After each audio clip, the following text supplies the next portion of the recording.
ఈరోజు మనం చెప్పుకోబోతున్న కథ ఓరాన్ జానపద కథ నక్క తీర్పు. ఓరాన్ యువకుడు జీతు ఈలపాట పాడుకుంటూ అడవి దారి గుండా నది తీరం కేసి నడవసాగాడు. నదికి అవతల బస్తీలో ఉన్న తన మామగారి ఇంటికి అతను వెళ్తున్నాడు. తన భార్య కార్మిని కొడుకును 2 రోజుల క్రితమే అక్కడికి పంపేశాడు. తన బావమరిదికి బిడ్డ పుట్టాడు. వాళ్ళింట్లో ఛతీక్ శుభకార్యం జరుగుతున్నది. అందులో పాలు పంచుకోవడానికే అతనిప్పుడు వెళుతున్నాడు. అలా నడిచి వెళుతున్న జీతు చూపులు ఒక్క పొద నుంచి మరొక పొదలోకి వెళుతున్న పెద్ద తాబేలు మీద పడ్డాయి.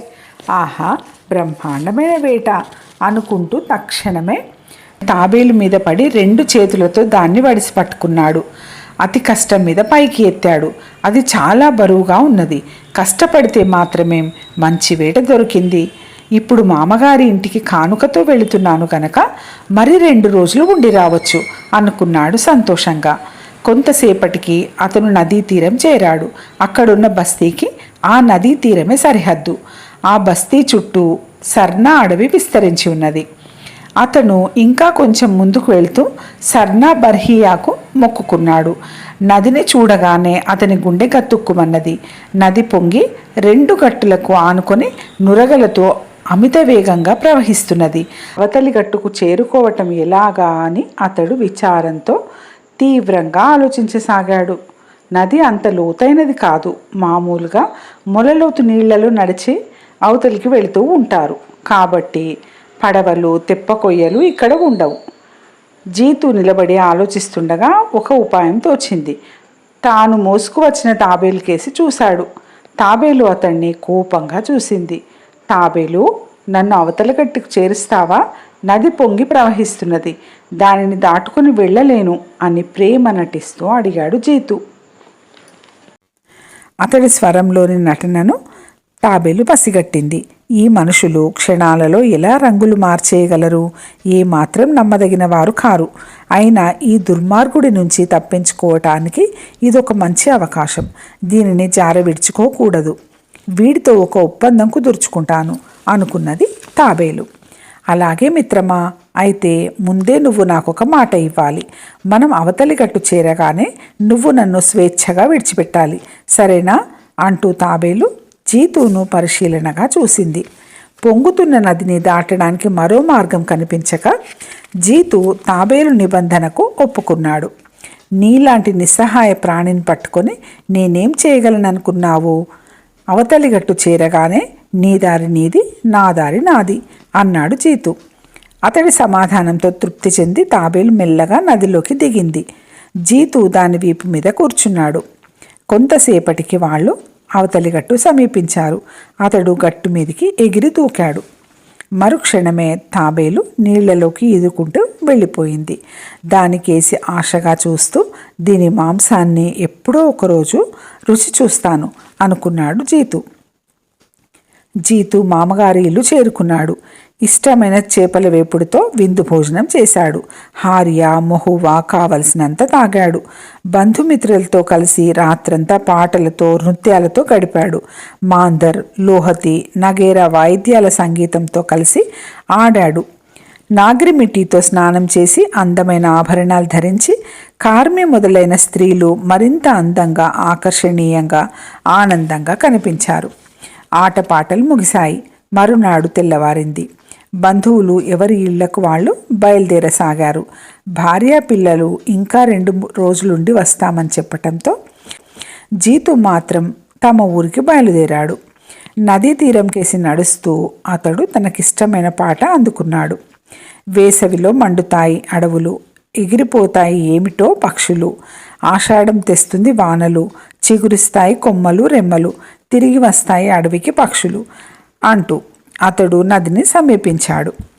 ప్రవాహ ఉధృతం ఇంకా తగ్గలేదు. నదిని ఎలా దాటి వెళ్ళడమా అని ఆలోచిస్తుండగా అదృష్టవశాత్తు అతనికి నిన్న నదిని దాటించిన తాబేలు కనిపించింది. ఆహా, ఎంత విచిత్రం! భూమి చాలా చిన్నది. మనం మళ్ళీ మళ్ళీ కలుసుకుంటున్నాం కదా మిత్రమా అని తాబేలును పలుకరించాడు జీతు. తాబేలు ఆ మాటలు విని ఉలిక్కిపడి తనను పిలుస్తున్నది ఎవరా అని మెల్లగా తిరిగి చూసి, అవును నిజమే అన్నది మెల్లగా. నన్ను ఈరోజు కూడా అవతలి గట్టు చేరుస్తావా అని అడిగాడు జీతు. తాబేలు మరేమీ మాట్లాడకుండా అందుకు వెంటనే అంగీకరించడం జీతుకు ఆశ్చర్యం కలిగించింది. జీతు తాబేలు వీపు మీద కూర్చున్నాడు. తాబేలు అవతలి గట్టుకేసి బయలుదేరింది. కొంతసేపు ఇద్దరు ఏమీ మాట్లాడలేదు. నదీ మధ్యానికి వెళ్ళినప్పుడు తాబేలు, నువ్వు ఇప్పుడేమి ఆలోచిస్తున్నావు అని జీతును అడిగింది. నది దాటుతున్నప్పుడు అబద్ధం చెప్పకూడదని, అలా చెబితే నీళ్లలో మునిగిపోతామని ఓరాండ్లలో ఒక నమ్మకం ఉంది. కాబట్టి జీతు నిజమే చెప్పవలసి వచ్చింది. ఈరోజు నిన్ను వదిలిపెడతానని మాట ఇవ్వలేదు కనుక నిన్ను ఇంటికి తీసుకుపోయి కోసుకు తిందామనుకుంటున్నాను అన్నాడు జీతు. నువ్వు అలా మాట్లాడడం మరీ నీచం, దుర్మార్గం. అయినా నేను నీ ఉద్దేశాన్ని ఊహించాను. అది సరే, నేనేమనుకుంటున్నాను నీకు తెలుసుకోవాలని లేదా అని అడిగింది తాబేలు. ఏం ఆలోచిస్తున్నావు అని అడిగాడు జీతు. నేను నిన్ను నదిలో ముంచబోతున్నాను. నిన్ను క్షేమంగా అవతలి గట్టుకు చేరుస్తానని నీకు మాట ఇవ్వలేదుగా మరి అని ఎదురు ప్రశ్న వేసింది తాబేలు. వద్దు వద్దు, దయచేసి అలా చెయ్యొద్దు అని బతిమాలాడు జీతు భయంతో వణికిపోతూ. నాకు హాని చేయాలని ఆలోచిస్తున్న నీ అంతు చూస్తే తప్పేమిటి అన్నది తాబేలు కోపంగా. అప్పుడే ఒక నక్క నదీ తీరంలో పడుకొని ఉండడం జీతు చూశాడు. సరే, నువ్వు నన్ను వదిలిపెట్టాలా వద్దా అని ఆ నక్కను అడుగుదాం అన్నాడు జీతు. నక్కబావా నక్కబావా అని జీతు తాబేలు ఒక్కసారిగా కేక వేశారు. అయితే ఆ తర్వాత వాళ్ళు చెప్పిన మాటలేవి నక్క చెవిలో పడలేదు. అది వాళ్ల మాటలు వినడానికి చెవులు రిక్కించి చూసింది. జీతు ఊపిరి బిగబట్టి గట్టిగా అరిచాడు. అయినా ప్రయోజనం లేకపోయింది. నాకేది వినిపించడం లేదు. ఇంకాస్త గట్టిగా మాట్లాడండి అన్నది నక్క. ఇప్పుడు జీతు తమ వివాదం గురించి నక్కకు వివరించాడు. నా చెవులకు ఏమైందో తెలియడం లేదు. మరి కొంచెం ముందుకు వచ్చి మాట్లాడగలరా అన్నది నక్క. తాబేలు వేగంగా ఈదుకుంటూ గట్టు సమీపానికి వచ్చింది. ఇప్పటికీ నక్క వాళ్ల మాటలు వినలేకపోయింది. ఇంకాస్త దగ్గరికి రమ్మన్నది. ఇప్పుడు తాబేలు గట్టు దగ్గరికే వచ్చేసింది. తమ వివాదం గురించి చెప్పడానికి జీతు నోరు తెరవబోయాడు. మూర్ఖుడా, నేల మీదికి దూకు అని నక్కవాణ్ణి హెచ్చరించింది. జీతు ఒక్క గెంతున గట్టు మీదికి దూకి, బతికిపోయానురా దేవుడా అని సంతోషించాడు. ఇంకా ఎందుకు నువ్వు అక్కడే ఉన్నావు? వాడు నిన్ను పట్టుకునేలోగా పారిపో అని నక్క తాబేలును హెచ్చరించింది. తాబేలు వేగంగా లోతైన నీళ్లకేసి ఈదుకుంటూ వెళ్ళిపోయింది. వివేకి అయిన నక్క మళ్ళీ నిద్రలోకి జారుకున్నది. కథ సమాప్తం. ఈ కథ మీకు నచ్చినట్టయితే లైక్ చేసి మర్చిపోకుండా సబ్స్క్రైబ్ చేసుకోండి. అలాగే మీ ఆత్మీయులతో పంచుకోండి.